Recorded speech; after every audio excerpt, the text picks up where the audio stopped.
नमस्कार, आदाब, सत श्री अकाल मेरे प्यारे दोस्तों। पिछले लेक्चर बीच में ही रुकना पड़ा था, कुछ इश्यू हो गया था तो रिकॉर्डिंग हो नहीं पाई थी। आज हम शुरू करते हैं।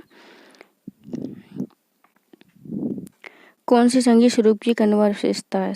संविधान की संघात्मक और एकात्मक विशेषताएं होती हैं, तो उसमें आपको बताना है कि संघात्मक विशेषता निम्नलिखित में से कौन है।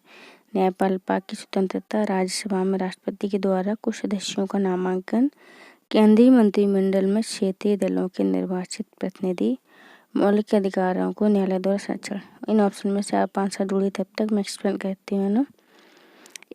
एक भारतीय राज्य व्यवस्था में प्राय संघीय संविधान को अपनाया गया है। भारतीय राज्य व्यवस्था में क्या है, संघीय संविधान को अपनाया गया है, परंतु इसमें एकात्मकता की भी झलक देखने को मिलती है।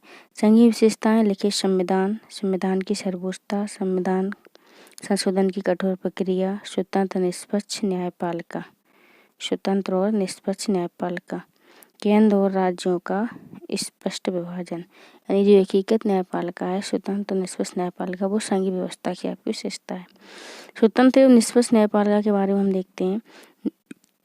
न्यायपालिका संघीय व्यवस्था में संविधान की रक्षक होती है। जहाँ न्यायपालिका का प्रमुख कार्य संविधान की व्याख्या करना है, इसके साथ ही केंद्र राज्य के बीच विवाद उत्पन्न होते हैं तो उन विवादों को निपटाना है। यदि केंद्र और राज्य संविधान द्वारा निश्चित सीमा का उल्लंघन करते हैं तो देश की न्यायपालिका को अधिकार है कि उनके कार्यों को अवैध घोषित कर दे। आपको बताना है कि न्यायपालिका जो है संविधान के किस भाग में, किस अनुच्छेद से किस अनुच्छेद तक उसके प्रावधान किए गए हैं। नेक्स्ट हम देखते हैं, निम्नलिखित प्राचीन नगरों में से कौन सा एक बांधों की श्रृंखला और जल संचयन प्रबंधन की विस्तृत प्रणाली के लिए जाना जाता है? बांधों की श्रृंखला और जल संचयन एवं प्रबंधन की विस्तृत प्रणाली के लिए जाना जाता है। कौन जाना जाता है, बताइए आप। गुजरात का जो धौलावीरा शहर है वो भारत का 40वां यूनेस्को विश्व धरोहर स्थल है। गुजरात का धौलावीरा शहर जो है भारत का धौलावीरा शहर जो है भारत का 40वां यूनेस्को विश्व धरोहर स्थल है।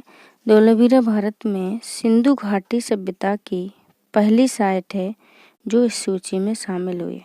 सिंधु घाटी सभ्यता की भारत में पहली साइट है जो यूनेस्को विश्व धरोहर स्थल में शामिल हुई है। धौलावीरा के बारे में हम जानते हैं, ये प्राचीन शहर गुजरात राज्य के किस जिले में पड़ता है? कच्छ जिले में पड़ता है, जहाँ कच्छ का रण है, कच्छ वनस्पति पाई जाती है। यह एक पुरातात्विक स्थल है। खोज 1968 में किसने की थी? जगपति जी जोशी के द्वारा की गई थी। धौलावीरा के बारे में हमने इतने फैक्ट जाने।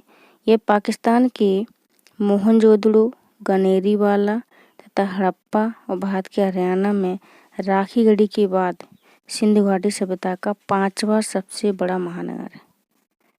सिंधु घाटी सभ्यता का 5वां सबसे बड़ा नगर है, ये महानगर है। मोहनजोदड़ो, गनेरीवाला, हड़प्पा, राखीगढ़ी के बाद, ठीक है। धौलावीरा 5वां सबसे बड़ा महानगर है। क्या विशेषता है धौलावीरा की? धौलावीरा के बाहर क्या है, बाहरी किलेबंदी है, किले बाहर की किलेबंदी की गई है। जलाशयों की व्यापक श्रृंखला मिलती है। अद्वितीय डिजाइन वाले 9 द्वार हैं यहाँ पर। जल संचयन एवं प्रबंधन की एक विस्तृत प्रणाली। धौलावीरा जल संचयन प्रबंधन प्रणाली के लिए जाना जाता है। 2 बहुउद्देशीय मैदान, जिनमें एक उत्सव के लिए कोई फेस्टिवल बनाया जाता है और दूसरा बाजार के लिए, मार्केट के लिए। एक फेस्टिवल के लिए मैदान है, एक मार्केट के लिए मैदान है। जल संचयन प्रबंधन की विस्तृत प्रणाली है। अद्वितीय डिजाइन वाले 9 द्वार बनाए हैं यहाँ। जलाशयों की व्यापक श्रृंखला है, बाहरी किलेबंदी। धौलावीरा के बारे में हमने इतना कुछ जाना। ये आपका हिस्ट्री का प्रश्न है। आपको अगर धौलावीरा कहाँ से आएगा, धौलावीरा चर्चा में है, इसलिए वो प्रश्न पूछा जाता है। खासी गारो जयंतिया पहाड़ियाँ किस राज्य में स्थित है? सभी जानते हैं ये मेघालय राज्य में स्थित है, जो कि असम से टूटकर बना है मेघालय, ठीक है। खासी गारो जयंतिया पहाड़ियाँ, यहाँ खासी गारो जनजातियाँ भी रहती हैं। हाल ही में मेघालय में एक जनजाति परिषद ने विलय के दस्तावेज पर फिर से विचार करने के लिए पारंपरिक प्रमुखों की एक बैठक बुलाई है, इसलिए ये चर्चा में है। 7 दशक पहले यानी 70 साल पहले इन विलय दस्तावेजों पर हस्ताक्षर किए जाने के बाद खासी प्रक्षेत्र भारतीय संघ का हिस्सा बन गया था। 70 साल पहले क्या हुआ था, खासी प्रक्षेत्र ने विलय दस्तावेजों पर हस्ताक्षर करके भारतीय संघ में शामिल हो गया था। मेघालय को 3 क्षेत्रों खासी गारो जयंतिया में बांटा गया। मेघालय को 3 क्षेत्रों में खासी गारो जयंतिया में बांटा गया था। खासी गारो जयंतिया पहाड़ियाँ जो हैं प्रायद्वीपीय पठार का ही भाग है। ये प्रश्न कई बार पूछा जाता है कि किस पठार का भाग है, तो हम नागौर पठार वगैरह लगाते हैं, लेकिन ये प्रायद्वीपीय पठार का ही भाग है। इन पहाड़ियों का नाम विशेष रूप से उन क्षेत्रों में पाई जाने वाली जनजातियों के नाम पर रखा गया है। खासी, गारो, जयंतिया पहाड़ियाँ।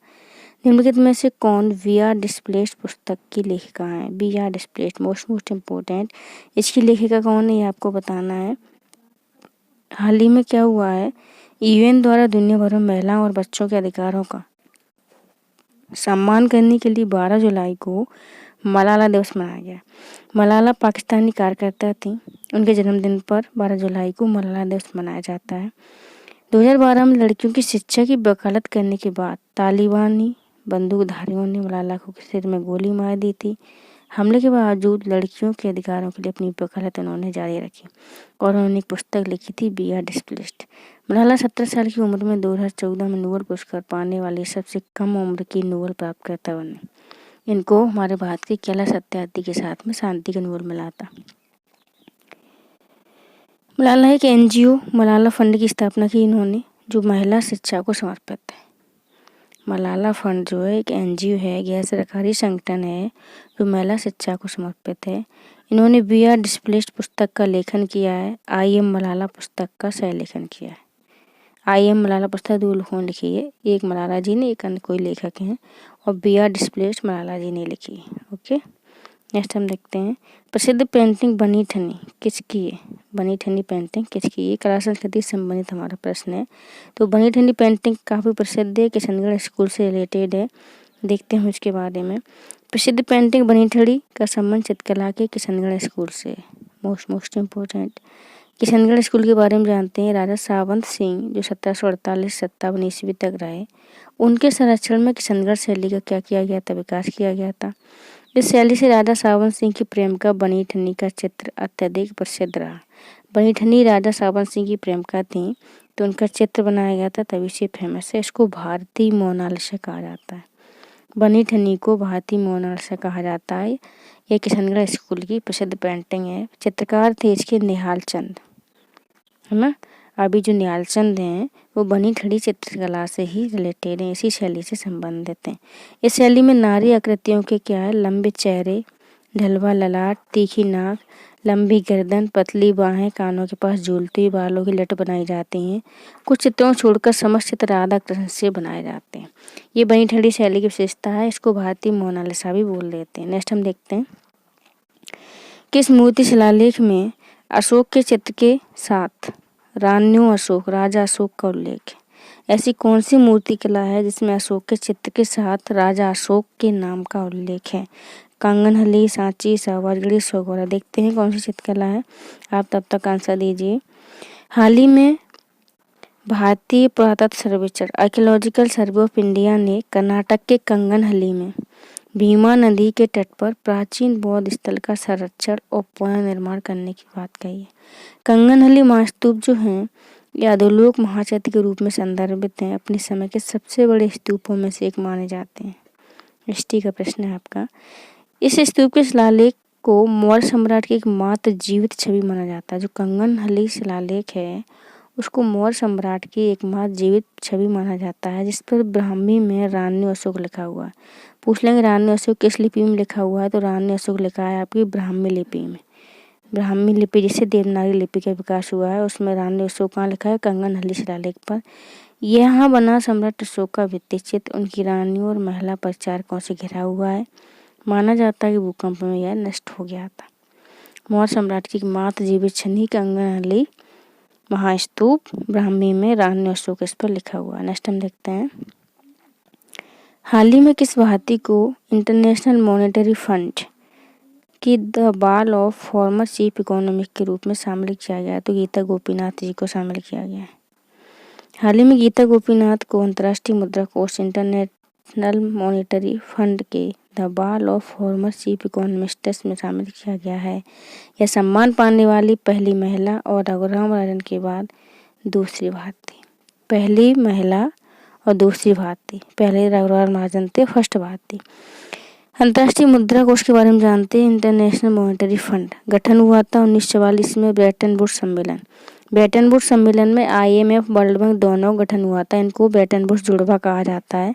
27 दिसंबर 1945 इसने कार्य करना शुरू किया था। आज यह एक अंतर्राष्ट्रीय संगठन है जिसमें 190 सदस्य हैं। जानकारी के लिए बता दें, IMF में 190 सदस्य, लेकिन वर्ल्ड बैंक में 189 सदस्य हैं। ओके।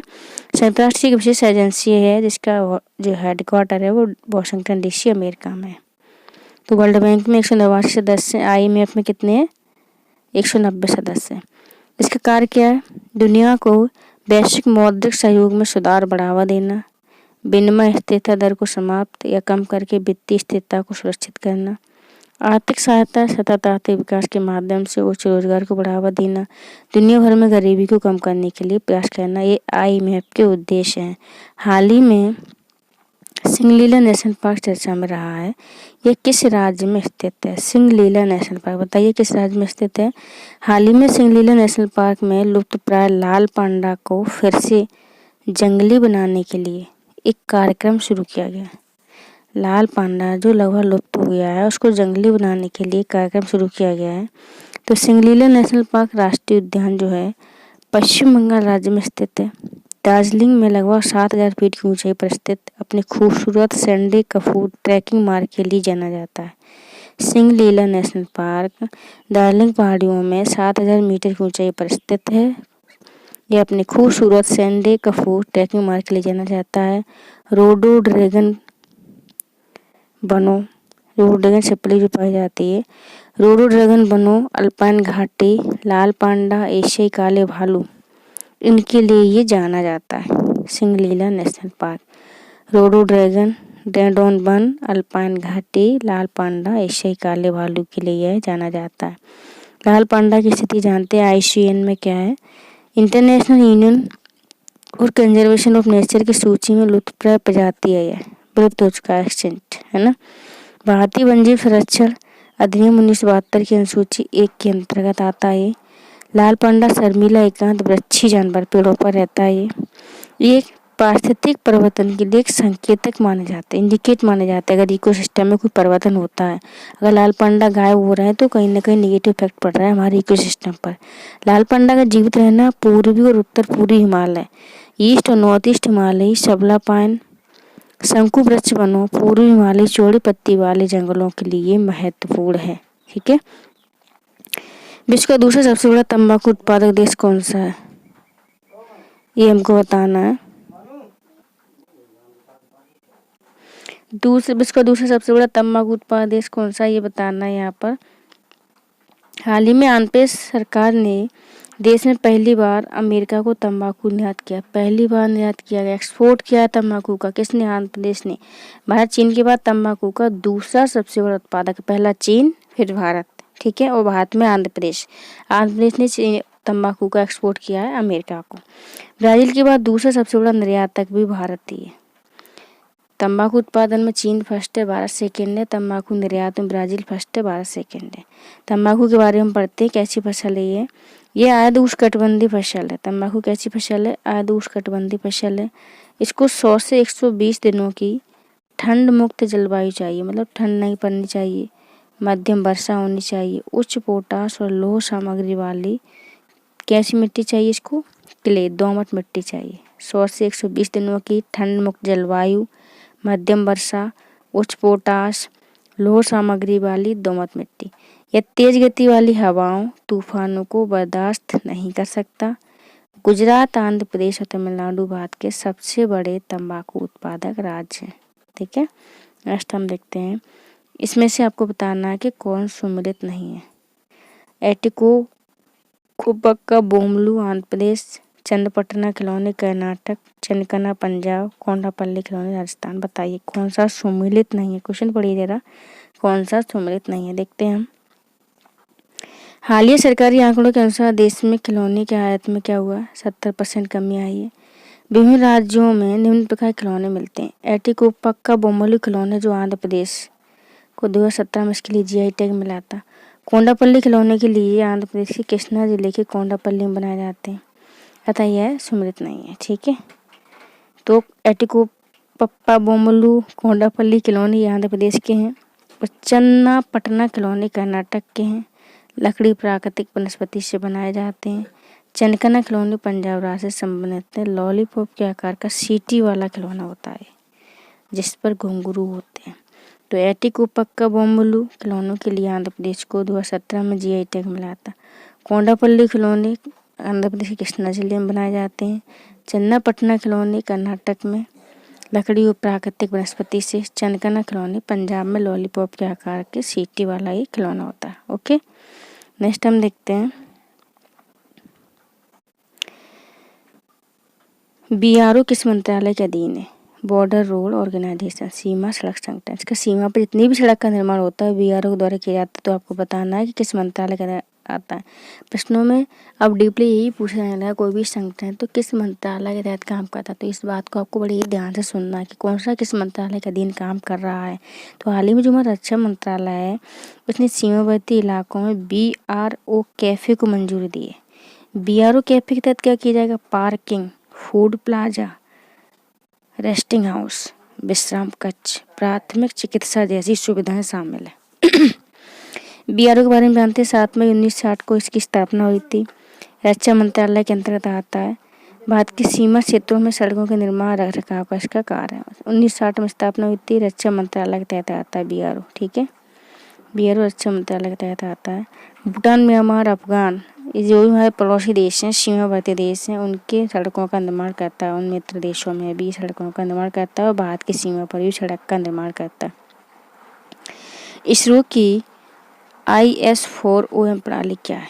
इसका उद्देश्य क्या है? देखते हैं क्या है इसका उद्देश्य।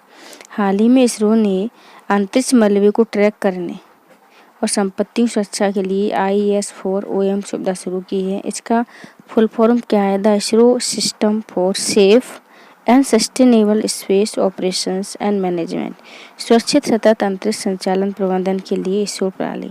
यह एक समग्र दृष्टिकोण है। इसमें अंतरिक्ष संपत्तियों की सुरक्षा सुनिश्चित करने के साथ बाहरी अंतरिक्ष का उपयोग राष्ट्रीय विकास के लिए क्षमता निर्माण करना शामिल है। दोस्तों पानी बरसात, थोड़ी आवाज़ आए तो मैनेज कर लेना। ठीक है, इसरो ने इसे कैसलर सिंड्रोम के बारे में बढ़ती चिंता के कारण एक समाधान के रूप में विकास किया है। नेक्स्ट क्वेश्चन है, किस देश ने हाल ही में डिजिटल घुमंतू वीजा जारी करने की घोषणा की है? डिजिटल घुमंतू वीजा कौन जारी करने की घोषणा कर रहा है? देखें हम, हाल ही में इंडोनेशिया ने अधिक विदेशी पर्यटकों को आकर्षित करने के लिए, ताकि अधिक विदेशी पर्यटक आकर्षित हों। विदेशी पर्यटक आएंगे तो इकोनॉमी में बूस्ट होगा, है ना, अर्थव्यवस्था में आवक होगी, पर्यटन क्षेत्र से आमदनी होगी, अर्थव्यवस्था को बढ़ावा मिलेगा। उसने डिजिटल घुमंतू वीजा जारी कर दिया। भैया आओ घूमने, हमारी इकोनॉमी में योगदान दो। डिजिटल घुमंतू वीजा डिजिटल खानाबदोश लोगों के लिए है। डिजिटल खानाबदोश लोग अलग अलग जगहों की यात्रा करते हुए दूर से काम करते हैं। ये प्राय अपनी अर्जित आय को उस देश में खर्च करते हैं जहाँ वे यात्रा कर रहे हैं। तो स्वाभाविक है इंडोनेशिया को फ़ायदा होगा। इस प्रकार का वीज़ा जारी करने वाले देश हैं Italy, Antigua, Barbuda, Barbados. Okay, next हम देखते हैं, ये इटली, एंटीगुआ, बारबाडोस, निकारागुआ की आपको ज्योग्राफिकल लोकेशन देखनी है मैप में, कहाँ पड़ते हैं, किस महाद्वीप में पड़ते हैं, किस किस देश से सीमा साझा करते हैं। नेक्स्ट हमारा क्वेश्चन है, ग्लोबल लिवेबिलिटी इंडेक्स, रहने योग्य जो इंडेक्स है 2022 किसने जारी किया है? देखते हैं किसने जारी किया है। ग्लोबल लिवेबिलिटी इंडेक्स हाल ही में EIU इकोनॉमिस्ट इंटेलिजेंस यूनिट के द्वारा प्रकाशित किया गया है। इस सूचकांक की रैंकिंग 5 श्रेणियों पर आधारित है। पहला स्थिरता, संस्कृति और पर्यावरण, स्वास्थ्य, शिक्षा, बुनियादी ढांचा। स्थिरता, संस्कृति, पर्यावरण, स्वास्थ्य, शिक्षा, बुनियादी ढांचा। ठीक है, विश्व का सर्वश्रेष्ठ रहने योग्य जो शहर है वो वियना ऑस्ट्रिया है। इस सूची में शामिल भारतीय शहरों में सर्वश्रेष्ठ रहने योग्य शहर दिल्ली है। भारत में दिल्ली सर्वश्रेष्ठ शहर है और विश्व में वियना ऑस्ट्रिया। वियना ऑस्ट्रिया की लोकेशन आपको पता होना चाहिए। ठीक है, कौन सी नदी यहाँ से गुजरती है, क्यों फेमस है, किसके देश से सीमा साझा करता है। ठोकरा शिल्प कला किस राज्य से संबंधित है? बताइए, पंजाब, राजस्थान, झारखंड, छत्तीसगढ़। ठोकरा शिल्प कला जर्मनी में आयोजित G7 शिखर सम्मेलन के दौरान हाल ही में 48वां सम्मेलन हुआ है। PM मोदी ने दक्षिण अफ्रीका के राष्ट्रपति सिरिल रामाफोसा को ठोकरा कला का एक उपहार भेंट किया था। टोकरा कला जो है भारत के छत्तीसगढ़ से संबंधित। अब कहेंगे ये प्रश्न कैसे आ गया, चर्चा में होता है तभी प्रश्न आता है। छत्तीसगढ़ राज्य से संबंधित है टोकरा कला, क्योंकि पीएम मोदी ने अफ्रीकी राष्ट्रपति सिरिल रामाफोसा को टोकरा कला का एक गिफ्ट दिया है भेंट में G7 सम्मेलन में। टोकरा कला क्या है? एक दस्तकारी की प्राचीन कला है। बस्तर छत्तीसगढ़ में कारीगर ठोकरा मूर्तियों पर काम करते हैं। इसमें पुरानी मोम कास्टिंग तकनीक का यूज करके मूर्तियाँ बनाई जाती है। मोम कास्टिंग में क्या होता है, पहले मोम का ढांचा बना लेते हैं खाली, उसमें अंदर भर देते हैं मिट्टी। जब पूरी तरीके से मिट्टी पक जाती है तो मोम को पिघला देते हैं तो मोम बाहर निकल आता है। ठीक है, ये होती है मोम कास्टिंग। इसके अलावा तांबा, जस्ता, रागा आदि धातुओं के मिश्रण की ढलाई करके मूर्तियों और रोजमर्रा के सामान बनाया जाता है। जिस चीज़ की मूर्ति बनाई उसे मोम के अंदर भर दो। हम मोम का सांचा बनाने के बाद उसमें तांबे की भरो, जस्ता, रागा जो भरना है उसी की मूर्ति आपको बनकर तैयार हो जाती है। इससे रोजगारों का भी सृजन होता है। अब इस कला को उन्होंने मूर्ति को जो भेंट दिया तो उसका एक उद्देश्य ये भी है कि जिससे भारत की कला का प्रचार होगा तो पर्यटन जो यात्री आएंगे वो कहीं ना कहीं इसको खरीदने के लिए भी प्रोत्साहित होंगे। इससे कला संस्कृति को बढ़ावा मिलेगा। गोदावरी की सहायक नदी कौन सी नहीं है? प्रवरा, प्राणहिता, इंद्रावती, तुंगभद्रा। तो आपको बताना है कि इनमें से कौन सी गोदावरी की सहायक नदी है। हाल ही में बारिश के कारण आंध्र प्रदेश में गोदावरी नदी उफान पर है, काफ़ी पानी आ रहा है तो बाढ़ जैसी समस्या है। इसके परिणामस्वरूप राज्य के तटीय इलाकों में कई गांव जलमग्न हो गए। गोदावरी नदी का उद्गम महाराष्ट्र के नासिक के त्र्यंबकेश्वर से होता है। यह प्रायद्वीपीय भारत की सबसे बड़ा नदी तंत्र है। दक्षिण की गंगा बोलते हैं, वृद्ध गंगा भी बोलते हैं इसको। ये बंगाल की खाड़ी में गिरने से पहले 1465 किलोमीटर की दूरी तय करती है। सीधे सीधे शब्दों में उद्गम होता है त्र्यंबकेश्वर, नासिक, महाराष्ट्र से। लंबाई 1465 किलोमीटर है। प्रायद्वीपीय भारत का सबसे बड़ा नदी तंत्र है। दक्षिण गंगा और वृद्ध गंगा भी इसको बोला जाता है। नेक्स्ट हम देखते हैं गोदावरी बेसिन जो है महाराष्ट्र, तेलंगाना, आंध्र प्रदेश, छत्तीसगढ़, उड़ीसा राज्यों के अलावा मध्य प्रदेश, कर्नाटक, पुडुचेरी के मध्य छोटे हिस्सों में फैला हुआ है। अब जानेंगे हम गोदावरी की सहायक नदियों के बारे में। गोदावरी की सहायक हैं प्रवरा, पूर्णा, मंजरा, पेनगंगा, वर्धा, बैनगंगा, प्राणहिता, इंद्रावती, मनेर और सबरी। तुंगभद्रा कृष्णा की नदी है, गोदावरी की सहायक नहीं है। निम्नलिखित में से कौन क्लोरोफिल पूर्णतः अनुपस्थित होता है? किसमें क्लोरोफिल नहीं होता? कवक, शैवाल, लाइकेन। किसमें क्लोरोफिल नहीं पाया जाता है आपको बताना है। कवक क्लोरोफिल रहित होते हैं, इनमें क्लोरोफिल नहीं होता है क्योंकि शैवाल के साथ जीवित रहते हैं। यूकेरियोटिक जीव हैं, इनमें क्लोरोफिल पूर्णतः अनुपस्थित होता है। ये संबंध उत्तक, जाइलम, फ्लोएम रहित होते हैं। न इनमें क्लोरोफिल होता है न इनमें जाइलम, फ्लोएम पाए जाते हैं। ये थैलोफिटिक समूह के जीव हैं। इनमें कोशिका भित्ति काइटिन या सेलुलोज या दोनों की बनी होती है। जड़, तना, पत्तियों में ये बटे हुए नहीं होते हैं। इनमें जनन बीजाणुओं द्वारा होता है। ये परजीवी और मृतोपजीवी भी होते हैं। मृतोपजीवी कवक प्राय खाद्य, अचार, रोटी, मुरब्बे, चमड़े पर पाए जाएंगे और परजीवी कवक आपको पोषक पौधों की कोशिकाओं के बाह्य भाग पर उगते हुए नजर आते हैं। ठीक है, तो ना तो इनमें क्लोरोफिल होता है ना इनमें जाइलम और फ्लोएम पाए जाते हैं। भारत का राष्ट्रीय आदर्श बाग सत्यमेव जयते जो कि राष्ट्रीय चिन्ह में अंकित है, कहाँ से लिया गया है? इसे तुम कई बार पढ़ चुके हैं, बताइए चलिए कहाँ से लिया गया है। हाल ही में पीएम मोदी जी ने नए संसद भवन की छत पर जो सेंट्रल विस्टा प्रोजेक्ट है वो नए संसद भवन के निर्माण से संबंधित है।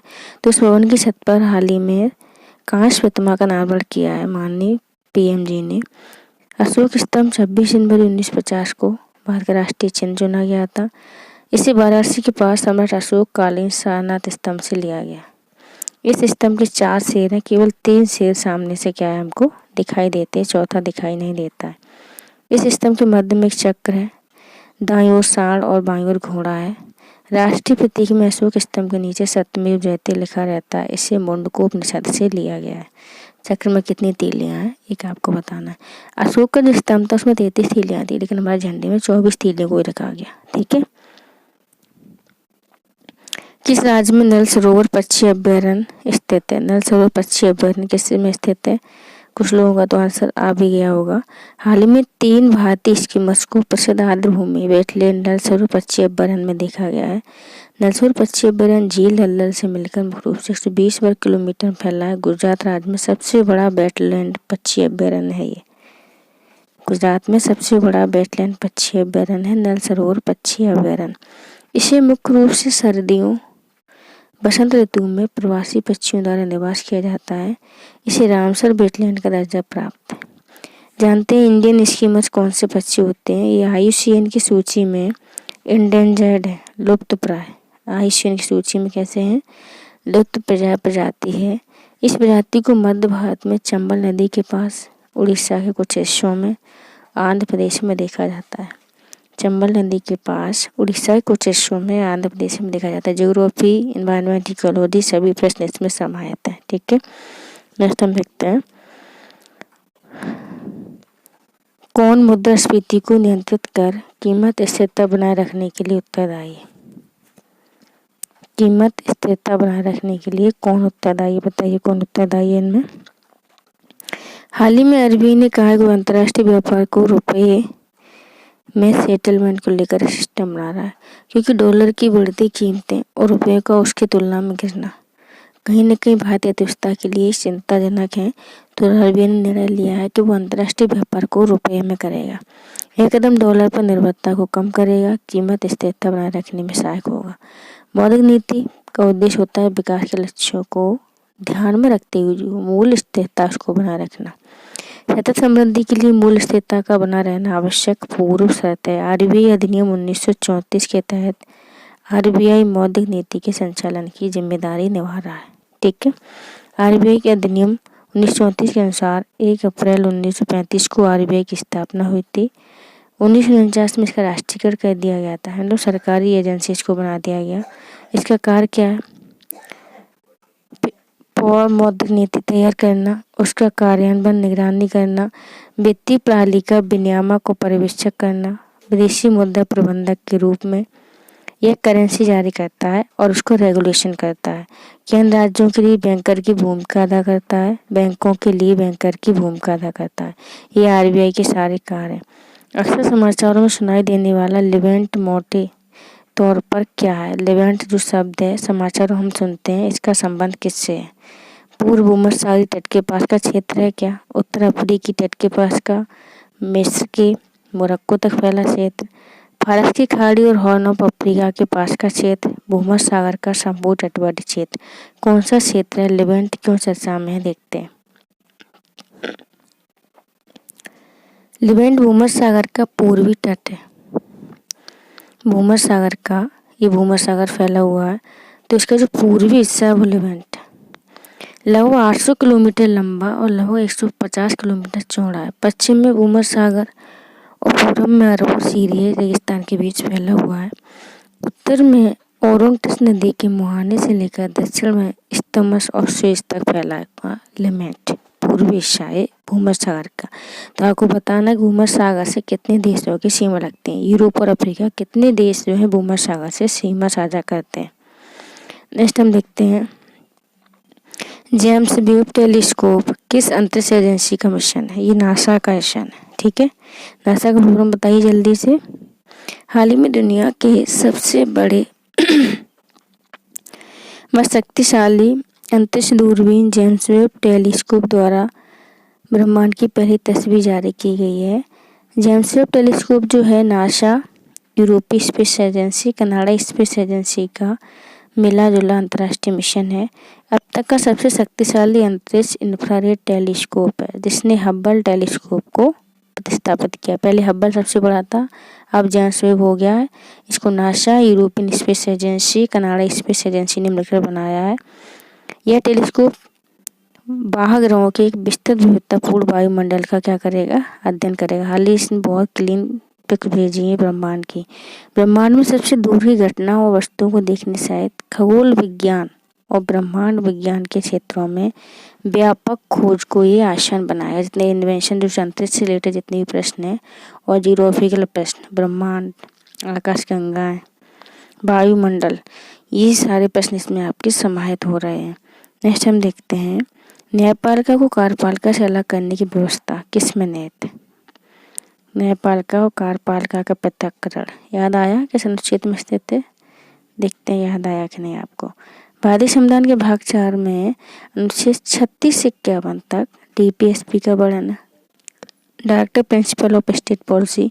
डीपीएसपी में सभी आदर्श शामिल हैं जिनका पालन राज्य को देश के लिए नीतियां बनाते कानून बनाते समय करना चाहिए। डीपीएसपी राज्य के लिए कैसे निर्देश हैं? सकारात्मक है, लेकिन ये प्रवर्तनीय नहीं है। संविधान का अनुच्छेद 50 कार्यपालिका से न्यायपालिका के पृथक्करण की बात करता है। ठीक है, नेक्स्ट हम देखते हैं कौन डेक्कन एजुकेशन सोसाइटी के संस्थापक सदस्य था? ये थे डेक्कन एजुकेशन सोसाइटी। बताइए कौन थे? देखते हैं, आप आंसर दीजिए। हाल ही में 14 जुलाई को गोपाल गणेश आगरकर का क्या मनाया गया? जन्मदिवस मनाया गया। वह महाराष्ट्र के एक समाज सुधारक, शिक्षाविद, विचारक थे। New English school, Deccan education society और फर्ग्यूसन कॉलेज जैसे प्रसिद्ध शैक्षणिक संस्थानों के सह संस्थापक थे। वे केसरी समाचार पत्र के संपादक थे। केसरी के संपादक पद से इस्तीफा दे दिया, अपना खुद का समाचार पत्र सुधारक शुरू किया। तो केसरी के पहले संपादक रहे, फिर उन्होंने सुधारक अपना पत्र शुरू किया खुद का। न्यू इंग्लिश स्कूल की स्थापना की, डेक्कन एजुकेशन सोसाइटी की स्थापना की। डेक्कन एजुकेशन सोसाइटी के बारे में हम जानते हैं। डेक्कन एजुकेशन सोसाइटी 1884 में लोकमान्य बाल गंगाधर तिलक, गोपाल गणेश आगरकर, महादेव बल्लाल नाम जोशी, बीवी केलकर ने मिलकर की थी। अब आपको ऑप्शन में इतने सारे नाम दे दिए जाएंगे, इनमें से कोई एक नाम डिफरेंट होगा। पूछेगा कि निम्न में से कौन डेक्कन एजुकेशन सोसाइटी का संस्थापक सदस्य नहीं है? याद रख पाएंगे आप? कोशिश करना याद रखने की। जो संस्थापक उनके नाम याद रख लो, जो डिफरेंट होगा वो संस्थापक नहीं होगा। तिलक जी, गोपाल गणेश आगरकर जी, महादेव बल्लाल नाम जोशी जी, बीवी केलकर। तो तिलक, आगरकर, नाम जोशी, केलकर, ये 4 लोग संस्थापक सदस्य थे। तिलक, आगरकर, नाम जोशी और केलकर ने क्या की थी? डेक्कन एजुकेशन सोसाइटी की स्थापना की थी। 1880 में पुणे में न्यू इंग्लिश स्कूल की स्थापना करके बाल गंगाधर तिलक, विष्णु शास्त्री चिंचालकर और गणेश आगरकर ने डेक्कन एजुकेशन सोसाइटी के बीज बोए थे। ठीक है, यह पहला स्वदेशी स्कूल था जिसने पश्चिमी शिक्षा की पेशकश की और उस शिक्षा में तेजी से प्रगति की। पहला स्वदेशी स्कूल था डेक्कन एजुकेशन सोसाइटी जिसने पश्चिमी शिक्षा की पेशकश की और उच्च शिक्षा में तेजी से प्रगति की। 1884 में डेक्कन एजुकेशन सोसाइटी का गठन हुआ। कुछ ही महीनों में डेक्कन एजुकेशन सोसाइटी ने सर जेम्स फर्ग्यूसन नाम से अपना पहला संस्थान क्या किया था? स्थापित किया था। सोसाइटी ने जल्द ही पुणे और सांगली और मुंबई जैसे अन्य शहरों में कई स्कूल और कॉलेज क्या किए थे? इन्होंने स्थापित किए थे। पुणे में, सांगली में, मुंबई जैसे शहरों में कई कॉलेज और स्कूल स्थापित किए थे। क्यूबिट क्या है? चलिए क्यूबिट के बारे में जानते हैं। बताइए क्यूबिट क्या है? क्यूबिट किससे संबंधित है? देखते हैं। क्वांटम कंप्यूटिंग क्या है? एक लार्ज टेक्निक है जिस पर क्वांटम कंप्यूटर आधारित होते हैं। क्वांटम कंप्यूटर क्यूबिट यानी क्वांटम बिट पर आधारित होते हैं। क्यूबिट के माध्यम से क्वांटम कंप्यूटर गणना, डाटा संग्रहण, उसका विश्लेषण करते हैं। ओके, क्यूबिट में पारंपरिक डिजिटल इलेक्ट्रॉनिक कंप्यूटर की भांति 2 बाइनरी डिजिटल होते हैं, 0 और 1। 2 बाइनरी डिजिट होते हैं क्यूबिट में इलेक्ट्रॉनिक कंप्यूटर की भांति, 0 और 1। क्यूबिट क्वांटम भौतिकी के 2 प्रमुख सिद्धांतों पर कार्य करते हैं, सुपरपोजिशन और एंटेगलमेंट। सुपरपोजिशन और एंटेगलमेंट ये आपको पता होना चाहिए। आपकी साइंस टेक्स्ट से संबंधित जो यूनिट 9 है उससे संबंधित है। सुपरपोजिशन, प्रत्येक यूनिट क्यूबिट एक ही समय में 1 और 0 दोनों को दर्शा सकता है। सुपरपोजिशन ऐसी कंडीशन होती है जिसमें प्रत्येक क्यूबिट जो होता है एक ही समय में 1 और 0 दोनों को दर्शा सकता है। ठीक है।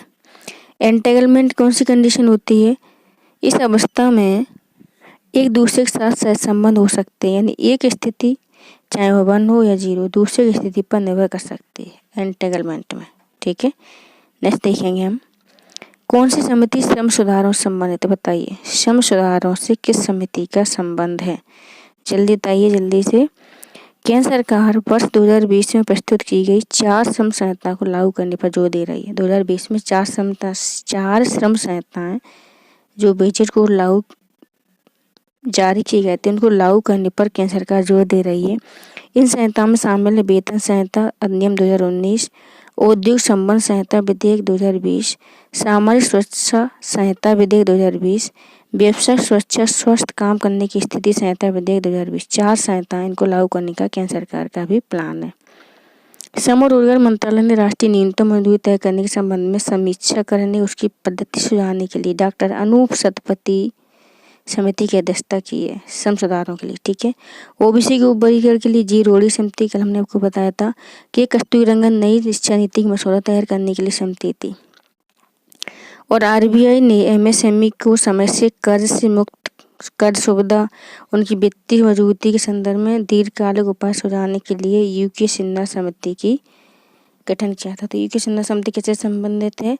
कर एमएसएमई को कर्ज की सुविधा और वित्तीय स्थिति मजबूती से संदर्भित उपाय सुझाने के लिए। ठीक है, देखते हैं हम नेक्स्ट। कुछ बौद्ध रॉक कट गुफाओं को चैत्य कहा जाता है जबकि अन्य को बिहार। चैत्य और बिहार में क्या अंतर है? चलिए बताइए, चैत्य और बिहार में क्या अंतर है? हाल ही में राष्ट्रपति ने वीडियो संदेश के जरिए सारनाथ में धर्मचक्र दिवस 2022 को संबोधित किया है। ज्ञान प्राप्ति के पश्चात भगवान बुद्ध ने अपना प्रथम उपदेश सारनाथ में दिया था, जिसे धर्मचक्र प्रवर्तन नाम दिया गया। ठीक है, धर्मचक्र प्रवर्तन क्या है? सारनाथ में भगवान बुद्ध का पहला उपदेश। चैत्य क्या है और बिहार क्या है? देखते हैं। बिहार बौद्ध मठ के लिए संस्कृत और पाली शब्द है। यह वर्षा के मौसम में विचरण करने वाले बिच्छुओं का उपयोग किए जाने वाले आवास दर्शाता है। जो बौद्ध बिच्छुओं का आवास है उसको बिहार कहते हैं। चैत्य पूजा स्थल होता है। चैत्य क्या है? बौद्धों का पूजा स्थल है। बिहार क्या है? आवास है। कृषि एवं प्रसंस्कृत खाद्य उत्पाद प्राधिकरण के बारे में देखते हैं। हाँ, कृषि आगे देखते हैं हम। कृषि एवं प्रसंस्कृत खाद्य उत्पाद विकास प्राधिकरण एपेडा किस मंत्रालय के अधीन है? एपेडा किस मंत्रालय के अधीन है, ये आपको बताना है। देखते हैं हम। कृषि एवं प्रसंस्कृत खाद्य विकास प्राधिकरण एपेडा ने पूर्वोत्तर राज्यों में उगाए जाने वाले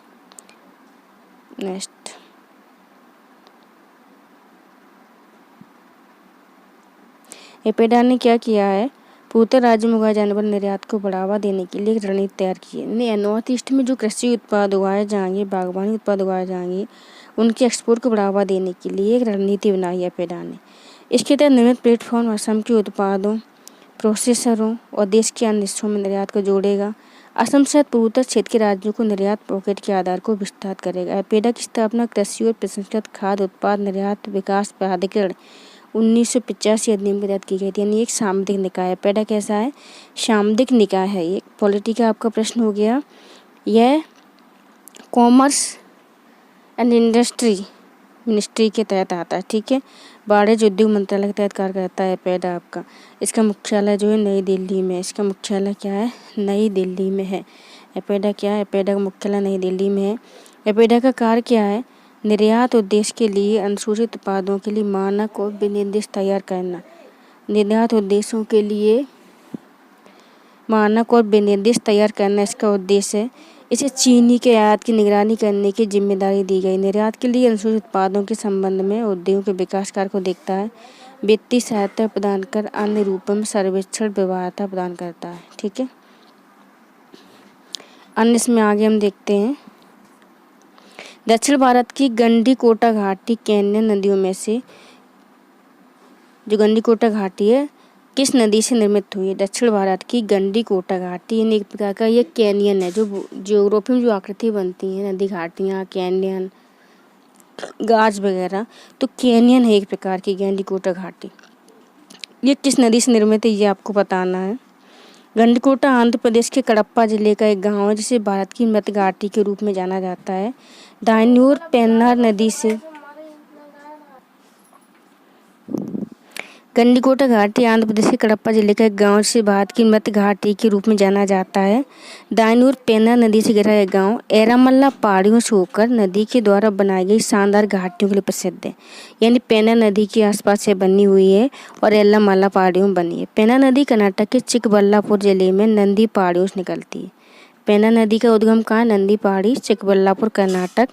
यह उत्तर पूर्व दिशाओं में कर्नाटक और आंध्र प्रदेश राज्यों से बहकर क्या है?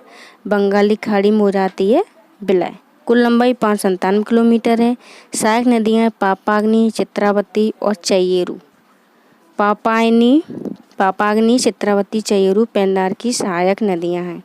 नेक्स्ट हम देखते हैं पराम्बकुलम टाइगर रिजर्व किस राज्य में स्थित है? पराम्बकुलम टाइगर रिजर्व किस राज्य में स्थित है?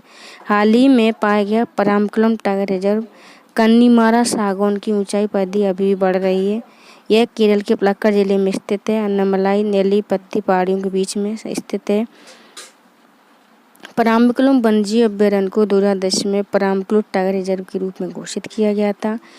यहाँ 4 जनजातियाँ पाई जाती, मालासर, कादर, माला, मलारसर, मुदवर। पानी बरस रहा है तो थोड़ा सा मैनेज करना पड़ेगा आपको। मुदवर का ये घर है। ये जनजातियाँ मालासर, कादर, माला, मलारसर, मुदवर। मालासर, कादर, माला, मलारसर, मुदवर जनजातियाँ कहाँ पाई जाती हैं? पराम्बकुलम टाइगर रिजर्व में। ओके। कन्नीमोरा सागौन के बारे में हम देख लेते हैं। दुनिया का सबसे बड़ा, सबसे पुराना सागौन का वृक्ष है। पराम्बकुलम के आदिवासियों के लिए कुंवारी वृक्ष है।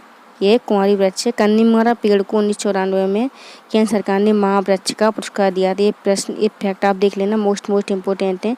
पेनिसिलिन नामक एंटीबायोटिक किससे प्राप्त की जाती है? देखते हैं पेनिसिलिन एंटीबायोटिक का निर्माण कैसे। पेनिसिलिन क्या है? एक एंटीबायोटिक है। यह बैक्टीरिया के विकास को रोकता है। दुनिया का सबसे बड़ा खोजा जाने वाला एंटीबायोटिक वैक्सीन है पेनिसिलिन। पेनिसिलिन एक जीवाणुनाशक एंटीबायोटिक है। बीएन जीवाणुनाशक अलेक्जेंडर फ्लेमिंग ने इसकी खोज की थी। पेनिसिलिन नामक कवक से इसको बनाया जाता है। किससे बनाया जाता है? कवक से। जीवाणु की कोशिका दीवार, कोशिका झिल्ली पर वार करता है।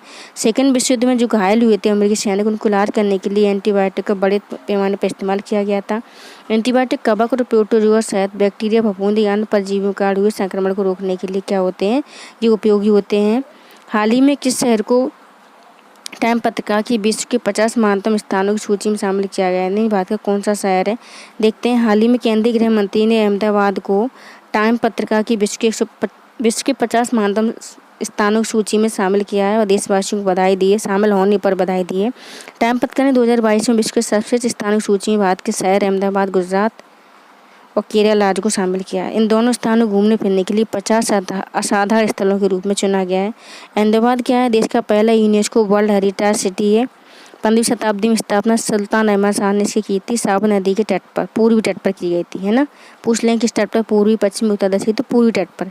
अहमदाबाद के परकोटा क्षेत्र में बने ओटले, पोल, उनकी गलियां, पोलों और रहने वाले लोगों के रहन सहन को शामिल किया गया है। लकड़ी व स्थानीय ईंटों से तैयार किए गए पोलों के मकान अपनी बनावट, नक्काशी के लिए अनूठी पहचान रखते हैं। यह सल्तनत कालीन भद्रका दुर्ग, पुराने शहर की दीवारें, द्वार, मस्जिदों, मकबरों के अलावा हिंदू और जैन मंदिर भी यहाँ पर पाए जाते हैं। 1915-1930 के बीच इस शहर में रहे महात्मा गांधी से संबंधित अनेक स्थल मौजूद हैं।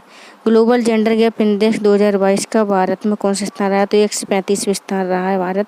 वर्ल्ड इकोनॉमिक फोरम के द्वारा ग्लोबल जेंडर गैप इंडेक्स जारी किया गया है। भारत 140 देशों में 135वें स्थान पर, बहुत ही बुरी स्थिति है भारत में। देख रहे हैं भारत में जेंडर गैप, लैंगिक विषमता कितनी पाई जाती है। इस रिपोर्ट से आप अंदाजा लगा सकते हैं कि हम कितनी समानता दे रहे हैं अपनी महिलाओं को, अपनी लड़कियों को। ठीक है, इसे विश्व आर्थिक मंच द्वारा जारी किया जाता है। सिर्फ इकोनॉमिक रूप से बढ़ने को हम बढ़ना नहीं कहते। देश में अपनी स्थिति दिशा देखो, हम ये देखो, हम वो, धरातल पर आके देखिए कि हम क्या हैं। जब तक आपकी आधी आबादी को समानता नहीं मिलेगी, आप कैसे विकास करेंगे? किसी भी क्षेत्र में विकास पूर्ण रूप से हो ही नहीं सकता। इसके 4 आयाम हैं। शैक्षिक प्रगति, यानी शैक्षिक प्रगति क्या है? स्वास्थ्य, उत्तरजीविता, आर्थिक भागीदारी, राजनीतिक अधिकारिता।